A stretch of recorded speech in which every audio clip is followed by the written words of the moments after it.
2021년 1월 4일 월요일의 경제 뉴스를 읽겠습니다. 코스피 첫 거래일부터 사상 최고치, 추가 상승 여력 있다. 2021년 첫 거래일 증시는 동학개미로 불리는 개인 투자자들이 주도했습니다. 개인들이 1조 원대 순매수를 기록한 덕에 코스피 지수는 사상 처음으로 2940선에 올라섰습니다. 4일 한국거래소에 따르면 코스피 지수는 전거래일보다 2.47% 상승한 2944.45에 거래를 마쳤습니다. 이날 2887.315 상승 출발한 지수는 오후 들어 2940선을 넘어섰고 마감 직전에는 2945.68까지 치솟았습니다. 줄이니 삼성 SDI로 몰리나 현대차 배터리 공급 후보 낙점. 삼성 SDI가 SK이노베이션과 함께 현대자동차의 전기차 전용 플랫폼 EGMP에 대한 3차 배터리 공급사 최종 후보에 선정된 것으로 알려졌습니다. 총 공급 규모는 약 25조 원에 달합니다.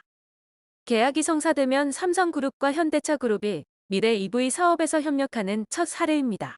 3일 완성차 업계에 따르면 현대차는 이달 내 3차 EGMP 배터리 공급사를 확정합니다.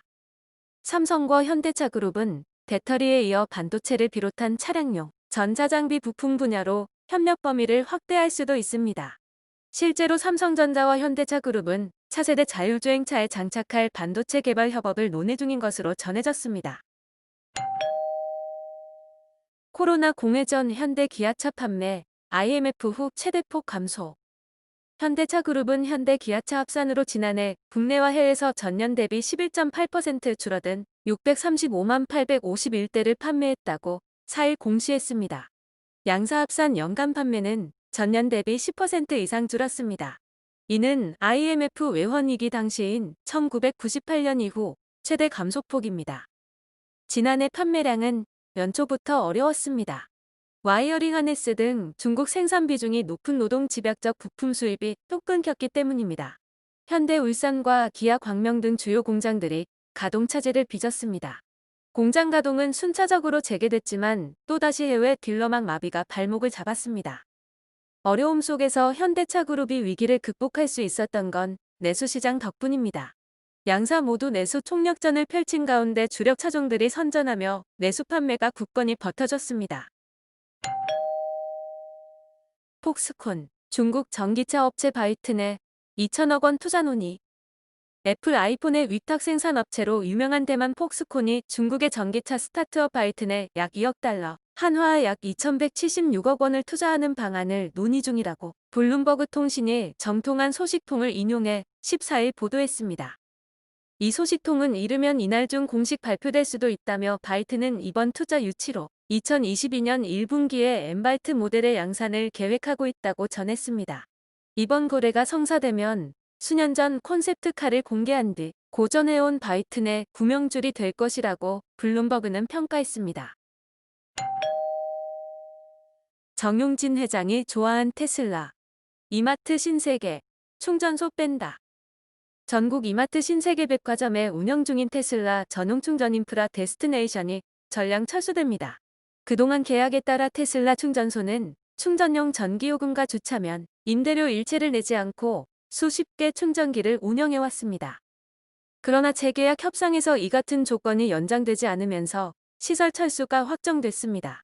다양한 전기차 보급이 확산되면서 특정 브랜드만 지속적으로 혜택을 줄 수 없기 때문으로 풀이됩니다.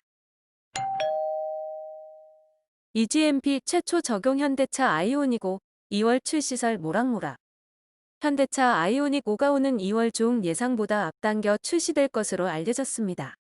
아이오닉 5는 당초 4월 중 출시가 예상됐으나 최근 현대차 호주 법인이 공개한 일정에 따르면 2020년 12월 18일부터 2021년 1월 31일까지 사전 계약을 받고 2월 2일에는 신차 색상 선택이 가능하며 2월 16일까지 세부 옵션을 선택해 최종 주문을 완료해야 한다고 안내하고 있습니다.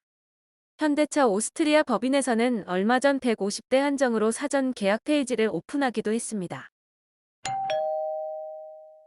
이재용의 새해 승부수. 평택 공장서 상생 생태계로 반도체 신화 만들자. 이재용 삼성전자 부회장은 4일 경기도 평택에 있는 삼성전자 평택 2공장을 찾아 상생협력에 기반한 반도체 세계 1위 달성을 다짐했습니다. 삼성전자가 비메모리 반도체 분야로 영역 확대에 나선 가운데 새해 첫 업무 시작일부터 현장 행보를 통해 과감한 투자와 상생 생태계 조성을 강조한 것입니다. 이 부회장이 찾은 삼성전자 평택 2공장은 지난해 8월 본격 가동한 세계 최대 규모의 반도체 생산 라인입니다. 중소기업계, 중대재해법 움직임에 사업하지 말라는 말이냐. 중소기업계가 4일 여야 원내 지도부를 찾아 중대재해기업처벌법 제정에 대한 우려를 전달했습니다. 이들은 중대재해법 제정이 불가피하다면 사업주 의무를 명확히 구체화하고 기업이 의무를 다했다면 처벌을 면제해 줄 것과 사업주 처벌은 반복적인 사망사고 경우로 한정하고 사업주 징역 하한 규정을 상한으로 대체할 것 등을 요구했습니다. 카카오페이 디지털 손보사 예비인가 신청 하반기에 출범 목표. 카카오페이가 금융위원회에 디지털 손해보험사 설립을 위한 예비인가를 신청했다고 4일 밝혔습니다. 신규 인가가 결정되면 ICT와 보험이 결합한 핀테크 주도의 디지털 손보사가 탄생하게 됩니다. 디지털 보험사는 모바일 앱과 웹서비스로 영업을 하며 상품도 직접 개발하는 회사를 뜻합니다. 기존 보험사와 달리 지점이나 설계사를 둘 수 없고 텔레마케팅도 하지 않는 게 특징입니다. 대출 조이기 효과 12월 신용대출 증가폭 확 꺾였다. 국내 5대 은행의 지난해 12월 개인 신용대출 증가액이 전달보다 443억 원 줄며 감소세로 돌아섰습니다. 연말 금융당국과 은행권의 신용대출 조이기 영향으로 매달 급증세를 보이던 개인 신용대출 잔액이 지난해 12월 한 달 새 눈에 띄게 주춤해진 것으로 보입니다. 4일 금융권에 따르면 5대 은행, KB국민, 신한, 하나, 우리, NH농협의 지난해 12월 말 개인 신용대출 잔액은 133조 6,482억 원입니다. 12월 증가폭은 11월과 비교해보면 눈에 띄게 줄어 마이너스 전환했습니다. 날아다니는 통신기지국 시대 온다. 소프트뱅크, 올해 일본서 시험 비행. 통신기지국이 지상을 벗어나 하늘을 날아다니는 시대가 성큼 다가오고 있습니다. 일본 소프트뱅크가 자체 개발한 이른바 하늘을 나는 통신기지국을 올해 오키나와, 홋카이도에서 시험 비행하는 방안을 검토합니다. 4일 일본 니혼 게이자이 신문에 따르면 소프트뱅크 자회사 헵스모바일은 하늘을 나는 기지국을 올해 오키나와, 홋카이도에서 시험 비행하고 2023년 상용화, 2027년 양산하는 방안을 검토하고 있습니다. 올해 최대 인플레 온다 주식 비트코인 거품. 월가의 경고. 미국, 월가에서 올해 시장의 가장 큰 화두가 인플레이션이 될 수 있다는 전망이 잇따라 나오고 있습니다.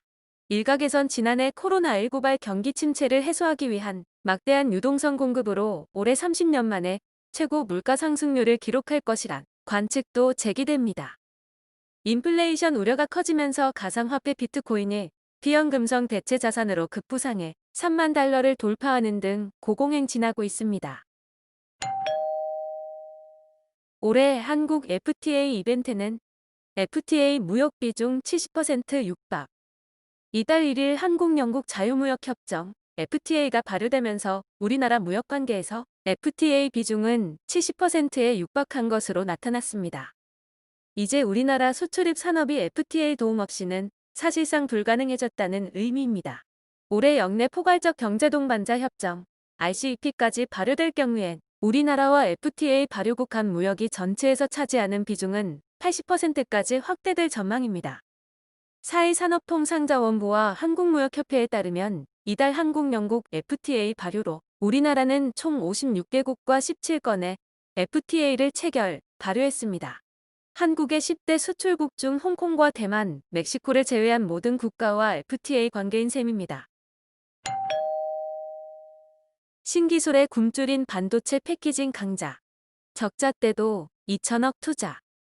최근 삼성전자, TSMC 같은 파운드리 업체들은 직접 패키징을 하지 않고 반도체 조립 테스트 외주업체, OSAT라고 불리는 전문 업체들에 맡깁니다. 반도체 공정이 점점 전문화, 분업화되고 있기 때문입니다. 패키징 시장은 올해 490억 달러 규모에서 2025년 650억 달러까지 성장할 것으로 전망됩니다. 대만 ASA 미국, 엔코 등이 이래서 EU 업체인데 넷페스는 이들 업체와 경쟁할 수 있는 유일한 한국 업체로 꼽히고 있습니다. 철광석 가격 2달 만에 39% 인상. 철광주 담아볼까? 작년 11월에 들어선 이후 철광석 가격이 가파르게 오르면서 철강기업 주식도 덩달아 고공행진하고 있습니다. 원재료값 인상분을 제품 가격에 반영하면 수익성이 나아질 것이라는 기대 덕입니다.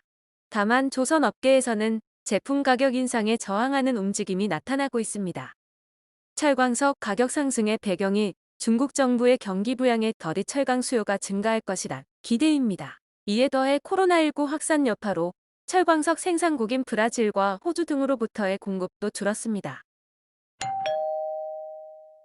중고차 커진 판, 중소업체 좁아진 땅.